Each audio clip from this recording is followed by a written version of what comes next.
National Breast Cancer Foundation reports 1 in 8 women will be diagnosed with breast cancer in her lifetime. Unfortunately, breast cancer rates on Delmarva are high compared with the rest of the country.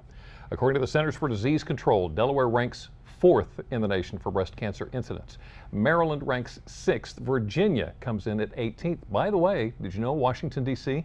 comes in at 1st. Here on Delmarva, the highest incidence of breast cancer on the eastern shore of Maryland is in Worcester County, which also ranks number 1 in the entire state of Maryland. And in Delaware, Newcastle has the highest rate. The good news is more women are surviving breast cancer, and there is more support for women being treated for the disease. And that's where the group Women Supporting Women comes in. And joining us today to tell us more are Carlos Meir, who's the Director of Fund Development for Women Supporting Women, and Jane Roach, who is a breast cancer survivor. Thank you so much for joining us this afternoon. Jane, let me start right off the bat with you. Tell us about your story. What was it like when you first heard those words, cancer? Devastating. Yeah. You never expect to hear those words, but after having a suspicious mammogram and going back twice, it wasn't too terribly much of a surprise. How'd it go with the family? They were, I guess they knew what was going on up to a point. I have 4 daughters and my husband, and daughters, stepdaughters, and my sister, and so it was hard for them to accept that it could be going on. And because my niece, who had been diagnosed with breast cancer just a month before me, that really set off a firestorm or whatever among the people of the family and my friends, because they just couldn't believe all this that was going on. Right. So you, Women Supporting Women, Right. obviously helped you out through this time. Tell me about that support. Well, they're there whenever anybody needs it. They have an office right here in Salisbury, and you can be a mentor. And in a year or so after I had cancer, I became a mentor to tell another lady what to expect and try to get through it the best they can. What did that mean to you, having that support, having a mentor? It was great. It was very nice because she had been through the same situation that I had, and she was just somebody who could relate to where you're going, because you can say, oh, I'm sure I understand, right, but you can't understand until you've been in those shoes. So, Carlos, you are not only a part of Women Supporting Women, you've kind of got a personal investment in it. Sure. I also, as a spouse, experienced the support from Women Supporting Women. My wife had a bilateral mastectomy and a hysterectomy. She has the BRCA1 gene. She did not have cancer, but she did the prophylactic surgery. And through the guidance of Women Supporting Women, they gave us the literature to understand the surgery process, to understand what she was going to expect, as well as they have awesome resources here. They had a lone chair that my wife was able to sit in. It's like a lazy boy chair that reclines like a bed, sits like a chair, and then boosts you out, because when you have a bilateral mastectomy, you have all these draining tubes and all these things, your muscles are real weak, and you can't get out of a bed. So the chair actually helped her get out of the bed, so it gave her a little independence. But I think the coolest thing was that she wasn't in her bedroom laying down when people visited. Right. So her family came to our house and we sat on the couch in the living room. Everyone was able to enjoy the conversations and feel that we were in a home, not in a clinical setting or in a bedroom.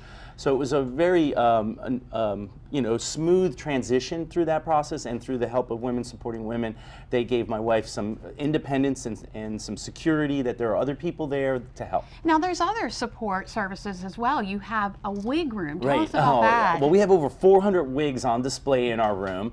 I think you can see right here on the screen, and you can come in, try them on. You get a scarf, a wig, and a hat, all free. If you want to donate them back, or if you have a wig and you want to donate it, we have the Beauty Academy in Salisbury, cleans them, preps them, and gets them all ready for reuse. So it's really neat. And we also have a prosthesis room that you can get. We're one of the few organizations organizations in the United States that offer free prosthesis, which are very expensive.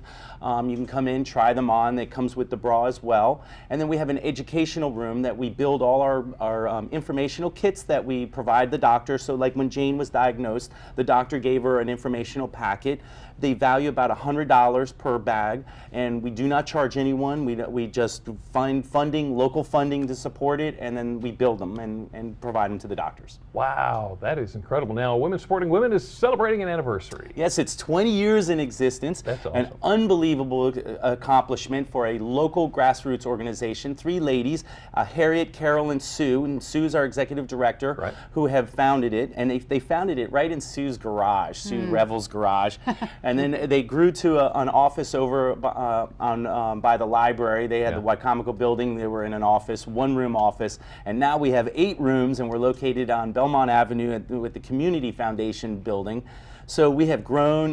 We are really accomplishing. We have an office in Crisfield and an office in Ocean City. That's So we have 3 wonderful. locations. And of course, you do fundraising, and you have Yes. a big event coming up, Yep, Walk th- for Awareness. Yep, this is our big event, October 12th. You can still register online, as well as you can walk in that day. 8:30 to 9:30 is registration, and you can check in. We have some cool shirts. All our survivors get the official pink shirt, Right. And then all the supporters get the official blue shirts. Nice. And so we have a couple of shirts for you guys for supporting Oh, us you are and the being a best. great support. Thank and you. then for our survivor here, she'll get our Thank pink you. shirt, because only the survivors get the pink shirt. So it's a really accomplishment that they are surviving. And we have this big trophy Oh, here. yeah. And Jane, this is what you won for having the most members of your team. Right, last year we had the largest number of walkers, and 49 family, friends, church family, and so we were quite proud of that. All That's right. nice, as And well if you you would should like be. to be part of the walk, here is the information. It's this Saturday, October 12th. Registration is at 8:30. The walk starts at 10, so you want to get there early. early. It's at Winter Place Park in Salisbury, and for more info, call 410-548-7880. And bring the dogs. And the bring the dogs dogs. are welcome. Yes. Thank you so much for much. joining Thank us you this for afternoon. having us. Carlos, always good to see you. Now, if you'd like to know, or if you'd like to learn more, including how you can register, all you have to do is go to delmarvalife.com and click on the show tab. Well, something else that can be eye-opening for a woman, finding out you're pregnant. There are so many unanswered questions, from what you should eat to when you should share your exciting news. We get answers next. So what about after the baby arrives? More women are opting to cut their maternity leave short and choosing to get back to work. We're going to find out what's behind this rising trend and what's at risk if you jump on board. And later, I know I'm not the only one who has circled the meat department with more questions and answers, from beef to chicken, even pork. We're going to get a lesson in meat selection. Del Mar Life, we'll be right back.